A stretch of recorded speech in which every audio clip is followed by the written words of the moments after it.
Hello student, आप देख रहे हो गेजन सक्सेस पॉइंट। और आज हम करेंगे इसमें हमारा जो +1 अकाउंटेंसी है इसका चैप्टर नंबर करेंगे सेकंड, जिसका नाम है basic accounting term. Basic accounting terms. तो देखो इसमें हमने क्या किया, कुछ एक तो हमने बेसिक अकाउंटिंग टर्म्स जो है पिछले लेक्चर के अंदर कर ली है, और अब कुछ इसमें टर्म्स जो है हम अब करेंगे। तो ये अगर किसी चैप्टर की हम बेसिक टर्म्स कर लेते हैं तो वो चैप्टर या सब्जेक्ट हमारे लिए बहुत आसान हो जाता है। तो आज हम स्टार्ट करते हैं। पहली हमारी बेसिक अकाउंटिंग टर्म्स आती है एसेट्स। एसेट्स क्या होती है? सबसे इसको हम हिंदी में संपत्तियां कहते हैं। आप इसका इंग्लिश वाला वर्ड ही याद कर लो, हिंदी बड़ा मुश्किल पड़ेगा। तो मीनिंग क्या होता है? एसेट्स व्यवसाय के वे मूल्यवान साधन है, जिनको मैं ज़्यादा गहरा करूँ वो मेन पॉइंट होते हैं। मूल्यवान साधन है जिन पर व्यवसाय का स्वामित्व है, यानी कि संपत्तियां हम उन्हीं चीज़ों को कहेंगे जो मूल्यवान भी है और जिन पे व्यवसाय का स्वामित्व भी है। अगर मान लेते हैं आपके व्यवसाय में कोई उधार से मांग कर कोई आपने एसेट जैसे गाड़ी वगैरह ला रखी है, तो वो आपकी नहीं कहलाएगी, क्योंकि आपका उस पर स्वामित्व ही नहीं है। दूसरा, मूल्यवान भी होनी चाहिए, ये व्यवसाय का स्वामित्व भी होना चाहिए। और थर्ड इसमें क्या है, इनको हम मुद्रा में भी माप सकें। मुद्रा में मतलब इसको रुपए पैसे में बता सकें कि जैसे एक हमारे पास ट्रक है तो वो कितने रुपए का है। अगर हमारा फर्नीचर है व्यवसाय में लगा हुआ तो वो कितने रुपए का है। आपके जैसे एक शॉप है, शॉप के अंदर कपड़ा है, कपड़े की शॉप है, तो कपड़ा कितने रुपए का है। तो ये क्या होनी चाहिए, मूल्यवान भी होनी चाहिए, स्वामित्व भी होना चाहिए और मुद्रा में मापे जाने वाली भी होनी चाहिए। तो ये तीन चीज़ें इसकी कंडीशन होती है, उन्हीं तीन को हम एसेट्स कहते हैं। चलो हम इसकी विशेषताएं पढ़ते हैं कि एसेट्स की विशेषताएं यही आएगी इसके अंदर। सबसे पहले क्या होनी चाहिए, मूल्यवान होनी चाहिए, व्यवसाय का स्वामित्व होना चाहिए और मुद्रा में मापी जाने वाली होनी चाहिए। ये तीन आपके एसेट्स के फीचर है। अगर इन तीनों में से कोई एक गायब हो जाए, मान ले मुद्रा में आप नहीं माप सकते, तो उसको हम एसेट्स नहीं कहेंगे।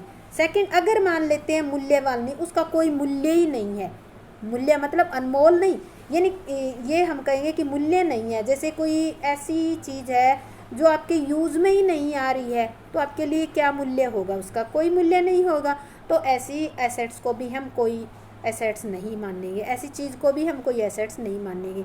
दूसरा, अगर मान लेते हैं स्वामित्व नहीं है, अभी ऊपर बताया ना, कोई उधार में लाकर आप या कुछ दिनों के लिए दूसरे की चीज़ लाकर यूज़ करते हैं तो वो आपकी नहीं है, तो सेम उसी तरह से उसका स्वामित्व आपका नहीं है, तो व्यवसाय का स्वामित्व भी ऐसी चीज़ों पे नहीं होगा।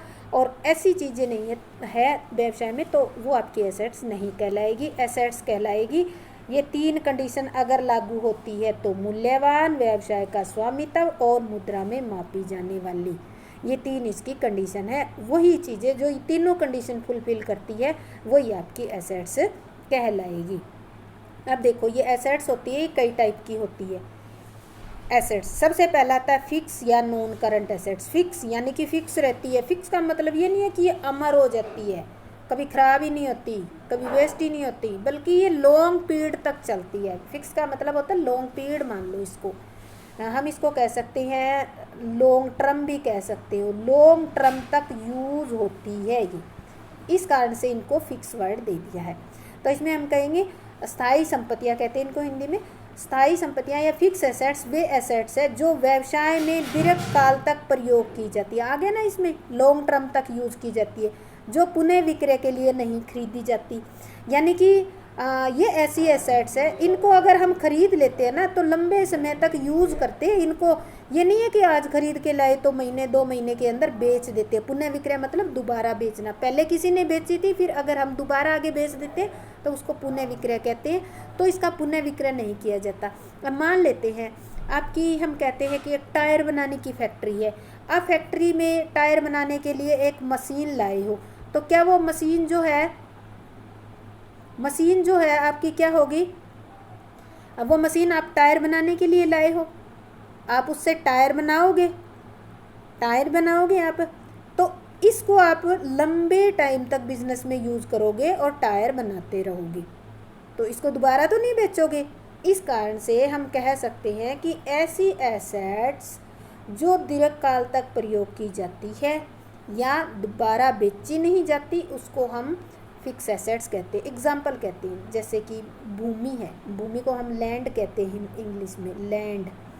लैंड जो आपने मान लेते हैं दुकान है, आपकी फैक्ट्री है, जिस भूमि पे है वो आपकी भूमि होगी। किराए की भूमि या तो मान लेते हैं आपकी भूमि है, किराए वाला अभी नहीं लेते इसमें पॉइंट, आपकी भूमि है तो वो आपकी क्या कहलाएगी, एसेट्स। उस भूमि पे आपने कोई बिल्डिंग बना रखी है, उस बिल्डिंग में आपने क्या कर रखा है, अपना बिजनेस स्टार्ट कर रखा है, भवन, तो वो आपकी क्या होगी, एसेट्स होगी। इस पे आपका अधिकार होना चाहिए। मशीन जो अभी टायर बनाने के लिए लाए थे आप मशीन, वो मशीन होगी। फर्नीचर यानी कि आपके बिजनेस में आपका ऑफिस होगा, उसमें टेबल चेयर्स वगैरह कुछ फर्नीचर लगा हुआ है तो वो फर्नीचर भी, यानी कि ये ऐसी है सारी चीज़ें जिन पर आपका स्वामित्व है, या आप कह सकते हो कि ये आपकी है, आपके बिजनेस की है। तो इस कारण से इनको हम फिक्स एसेट्स कहते हैं। इसके बाद आता है करंट एसेट्स। करंट मतलब छोटा टाइम पीरियड आ गया।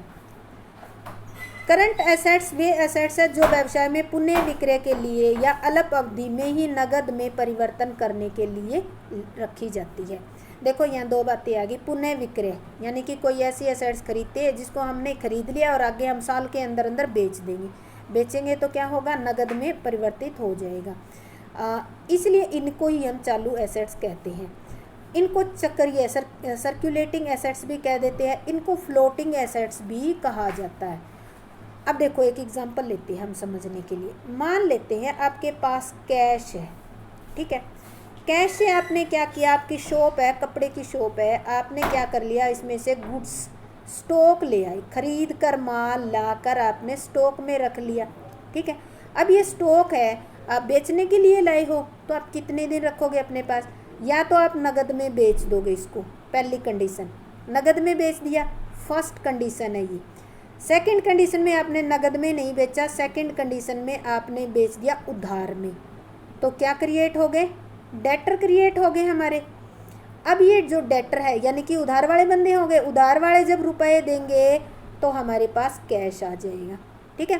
सेकंड कंडीशन ये है कि आपने स्टॉक बेचा उधार में, पर उसने आपको बिल दे दिया, BR जो बिल रिसीवेबल पढ़ा था ना हमने, एक बिल दे दिया कि मैं 3 महीने के अंदर, 3 मंथ के अंदर आपको पेमेंट कर दूंगा। तो 3 महीने के अंदर अंदर आपका कैश क्या, आपका पैसा क्या होगा, आपके पास कैश में कन्वर्ट हो जाएगा। तो देखो एक जो स्टॉक है वो 3 तरीके से कैश में कन्वर्ट हो जाएगा। पहली कंडीशन नगद में ही बेच दो, सेकंड कंडीशन उधार में बेच दो, ये कोई फिक्स टाइम नहीं हो सकता है, दूसरे दिन ही डेटर पैसे दे जाए, 1 महीने में दे जाए, हफ्ते में दे जाए, इनका कोई टाइम फिक्स नहीं होता।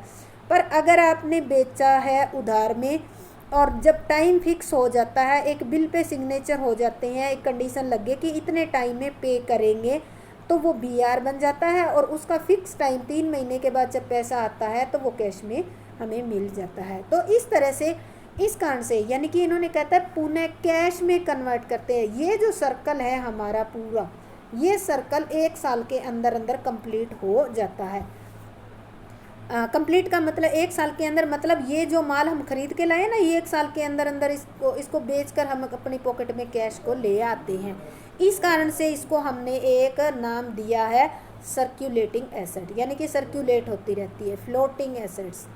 और ये सारा काम होता है एक करंट ईयर में ही हो जाता है ये सारा काम, इसलिए इसको करंट एसेट्स कहते हैं। अब देखो कैश, अभी आपने कैश तो आपकी एसेट्स है। डेटर जिनको आपने उधार माल बेचा है वो आपको देंगे। स्टॉक आपके गोदाम में जो माल पड़ा है वो। अब आता है पूर्वदत्त, ये आपका नया पॉइंट है। प्रीपेड एक्सपेंसेस क्या होता है, ऐसा कोई भी खर्चा जो आपने एडवांस में पे कर दिया है।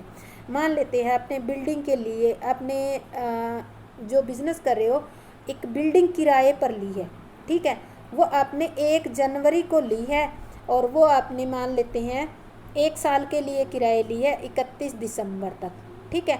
आज 1 जनवरी को ही आपने क्या किया, 1000 रुपये किराया पर मंथ, तो आपने 12,000 रुपये आपने 31 मार्च तक लिए मान लेते हैं, ठीक है। एक दिन आपने क्या किया, 15,000 रुपये किराया बनता है, क्योंकि 15,000 हो गए ना 1 जनवरी से 31 मार्च, आपने 15,000 रुपये जो है 1 जनवरी को ही पेमेंट कर दिए। तो अब इसमें से 12,000 रुपये जो है वो तो हमारे इस साल का है, दिसंबर तक का, पर जो 3,000 रुपये है वो तो अगले साल का हो गया। तो अगर इस तरह से अगले साल से संबंधित खर्चा भी आप इस साल में भुगतान कर देते हो तो वो आपकी एसेट्स बन जाती है। क्यों? क्योंकि अगले साल आपको पे नहीं करना पड़ेगा, तो इसलिए इसको प्रीपेड एक्सपेंसेस कहते हैं। प्राप्य बिल, जिस बिल के रुपए आपको मिलने हैं, तो वो भी करंट एसेट्स कहलाती है। इसके बाद आता है टेंजिबल एसेट्स, मूर्त।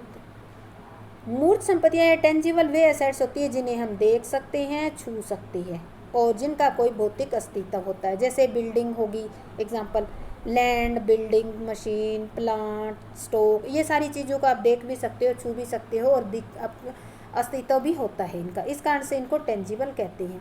अब आती है समझने वाली, तो ये है कि इनटेंजिबल कौन सी होती है। वे संपत्तियाँ, इंटेंजिबल वे एसेट्स होती है जिन्हें न ही तो देखा जाता है और न ही इनको छुआ जाता है और इनका भौतिक अस्तित्व भी नहीं होता, पर इनका मौद्रिक मूल्य होता है। मौद्रिक मूल्य होता है। मान लेते हैं गुडविल। गुडविल मतलब होता है बिजनेस की मार्केट में रेपुटेशन। क्या होती है? बिजनेस की मार्केट में रेपुटेशन। अगर आपकी मार्केट में रेपुटेशन है बिजनेस की, तो आपको धड़ाधड़ आपका माल बिक जाएगा और आपका प्रॉफिट बढ़ जाएगा। अब देखो, ये ऐसी एसेट्स है जो ना ही तो दिखती है ना छू सकते हैं, पर इसकी वजह से आपका प्रॉफिट क्या हो रहा है? बढ़ रहा है। प्रॉफिट बढ़ेगा तो उसको मौद्रिक मूल्य में ही जांचेंगे हम। ट्रेडमार्क्स। ट्रेडमार्क्स क्या होता है? कोई एक मार्क्स होता है। जैसे कोई भी कंपनी का एग्जांपल लेते हैं, नाइकी एक कंपनी है जिसके शूज वगैरह आता है, उसका मार्क्स क्या है? ऐसे टिक का निशान है, एक है ना उसमें टिक का निशान। एक पूमा आपने देखी होगी, उस पर एक चीता सा बना हुआ है। तो ये जो मार्क्स है, जैसे नाइकी कंपनी का ये जो टिक का मार्क है, ये इसका ट्रेड मार्क है। ये कोई दूसरी कंपनी यूज़ नहीं कर सकती क्योंकि इसने इसको अपना रजिस्टर्ड करवा रखा है या अपने नाम कर रखा है। इसके बाद है पेटेंट्स। पेटेंट्स क्या होती है? अगर आप कोई भी नया प्रोडक्ट बनाते हैं, ठीक है, कोई नया डिज़ाइन क्रिएट करते हैं, या कोई भी मान लेते हैं एक कोई म्यूज़िक कंपोज आपने किया है, तो वो आपने किया है, उस पर अधिकार आपका होगा। तो अगर आप इसको पेटेंट्स, एक रूल होता है उसके अकॉर्डिंग आप इसको वो करवा लेते हैं, पेटेंट्स करवा लेते हैं, तो दूसरा कोई भी व्यक्ति इसको यूज़ नहीं कर सकता आपकी परमिशन के बिना। अगर आपकी परमिशन के बिना यूज़ करता है तो वो इलीगल माना जाएगा। तो इसको हम कहते हैं पेटेंट्स। तो ये थी हमारी इंटेंजिबल एसेट्स। अब आती है हमारी फिक्टिटियस एसेट्स। ये जो एसेट्स है ना, ये बच्चों को समझने बहुत ही ज़रूरी होती है और इनमें हमेशा ही कंफ्यूज होते हैं बच्चे कि क्या है ये। तो ये भी एसेट्स है जिन्हें कैश में कन्वर्ट नहीं किया जाता और न ही इन एसेट्स को भविष्य में इनका कोई लाभ मिलता। देखो, अभी तक किया था उनका तो हमें लाभ भी मिलता था, कैश में भी कन्वर्ट करते थे, पर ये एक नई अनोखी एसेट्स आ गई जिनसे ना ही तो कैश मिलता, वो भी नहीं मिलेगा, और ना ही इनसे भविष्य में कोई लाभ मिलेगा। तो फिर ये किस बात की एसेट्स हुई भी? ये वास्तव में एसेट्स नहीं होती, पर इनको नाम मात्र की एसेट्स, ऊपर दिया है ना कि नाम मात्र, नॉमिनल माना जाता है। और इन्हें क्या करते हैं हम? धीरे धीरे जो हमारा लाभ हानि खाता है उसमें धीरे धीरे ट्रांसफ़र करते जाते हैं। जब तक ये पूरी तरह से लाभ हानि खाते में ट्रांसफ़र नहीं हो जाती, तब तक इनका जो शेष बचा रहता है वो बैलेंस शीट में एसेट साइड में रहता है। इस कारण से इनको एसेट्स मानते हैं। ये कौन कौन सी हो सकती है? जैसे हम एग्जांपल लेते हैं, लाभ हानि खाते में जो डेबिट बैलेंस, या सीधा हानि कह सकते हो कि अगर किसी साल बिजनेस में हानि होगी या वो राइट ऑफ नहीं की, राइट ऑफ मतलब वो अभी प्रॉफिट नहीं हुआ और उसकी वजह से वो कटी नहीं, या आपने क्या किया, बहुत लंबा चौड़ा विज्ञापन किया जैसे 4-5 करोड़ का, जिसका बेनिफिट कई वर्षों तक मिलेगा, तो ऐसा खर्चा भी हमारा इसके अंदर दिखाया जाता है बैलेंस शीट में। तो अब देखो, ये विज्ञापन पे किया, इसका 1 साल में तो लाभ मिलेगा नहीं, कई सालों में मिलेगा। तो जब तक मिलता रहेगा तब तक हम थोड़ा थोड़ा रुपया इसका प्रॉफिट एंड लॉस अकाउंट में ट्रांसफ़र कर देंगे। आप एक एग्जांपल लेते हैं इसका। मान लेते हैं 2019 में फर्म को क्या हुई? लॉस हुई हमें 50,000 की। ठीक है, इसको राइट ऑफ कैसे करेंगे? 2020 में सॉरी यहाँ ले लेते हैं 16 ही ले लेते हैं, ज़्यादा आगे जाना पड़ेगा। 2016 में लॉस हुई आपको 50,000 रुपये। 2017 में क्या हुआ आपको? प्रॉफिट हुआ, प्रॉफिट हुआ आपको, बहुत कम प्रॉफिट हुआ, 20,000 रुपये। अब देखो इस साल हमने क्या किया, जो पीछे वाली लॉस थी उसका 20,000 रुपये हमारा रिवर्स हो जाएगा, तो 30,000 रुपये बच जाएगी। अगले साल हमारा प्रॉफिट हो गया 30,000 रुपये, तो हमारी ये राइट ऑफ हो जाएगी। तो इस तरह से धीरे धीरे इसको राइट ऑफ करते हैं। राइट ऑफ मतलब ख़त्म करते हैं हम लॉस से काट कर, और अगले साल जो प्रॉफिट आएगा वो दिखाएंगे। इसी तरह एक्सपेंसेस का एग्जांपल लेते हैं। मान लेते हैं कि एडवर्टाइजमेंट एक्सपेंसेस किया है, हम मान लेते हैं कि 60,000 रुपये। ठीक है, और इसका बेनिफिट हमें अगले 5 ईयर तक मिलेगा। ठीक है, 5 ईयर तक मिलेगा, तो हम इसको 5 पार्ट में डिवाइड कर देते हैं। तो हर साल कितने, जब प्रॉफिट एंड लॉस काउंट बनाएंगे, मान लेते हैं 2016 में बनाया तो हमने 12,000 रुपये घटा दिया, तो अब बैलेंस शीट में कितने दिखाएंगे? 48,000 दिखाएंगे। 2017 में प्रॉफिट एंड लॉस काउंट बनाया तब फिर 12,000 घटा दिए, फिर हम 12,000 घटा देंगे तो इसमें से कितने? 36,000 रुपये इसमें दिखाएंगे। इस तरह 5 सालों तक इसको प्रॉफिट एंड लॉस काउंट में 12-12 लेते जाएंगे और बैलेंस शीट में ये कम करते जाएंगे। 5 साल जैसे ही बीतेंगे तो ये ख़त्म हो जाएंगे वहाँ अपने आप ही। तो ये थी हमारी फिक्टिशियस एसेट्स। इसके बाद आती है हमारी, ये इम्पोर्टेंट है, ये कई बुक में तो दी नहीं होती, जिनको हम कहते हैं वेस्टिंग एसेट्स या क्षयशील संपत्तियाँ। क्षयशील या वेस्टिंग एसेट्स वे एसेट्स होती है जो प्रयोग या उपयोग के कारण घटती जाती है, नष्ट हो जाती है, या ख़त्म कह लो कि ख़त्म हो जाती है। यानी कि जैसे ही इस तरह की एसेट्स को आप यूज़ करते जाओगे वो एसेट्स ख़त्म होती जाएगी। आपके पास कोई कोयले की खान है, कोयले की खान है, तो जैसे जैसे आप उस खान में से कोयला निकालते जाओगे, एक दिन ऐसा आएगा कि वो कोयले की खान खाली हो जाएगी। तो वो एक दिन में तो होने वाली नहीं है, जैसे जैसे यूज़ करोगे वैसे वैसे ये खान जो है खाली होती जाएगी। सेम तेल के कुएं हैं, जैसे जैसे तेल कुओं में से निकालते जाओगे तो धीरे धीरे कम होता जाएगा, और एक दिन ऐसा आएगा कि वो बिल्कुल ही खाली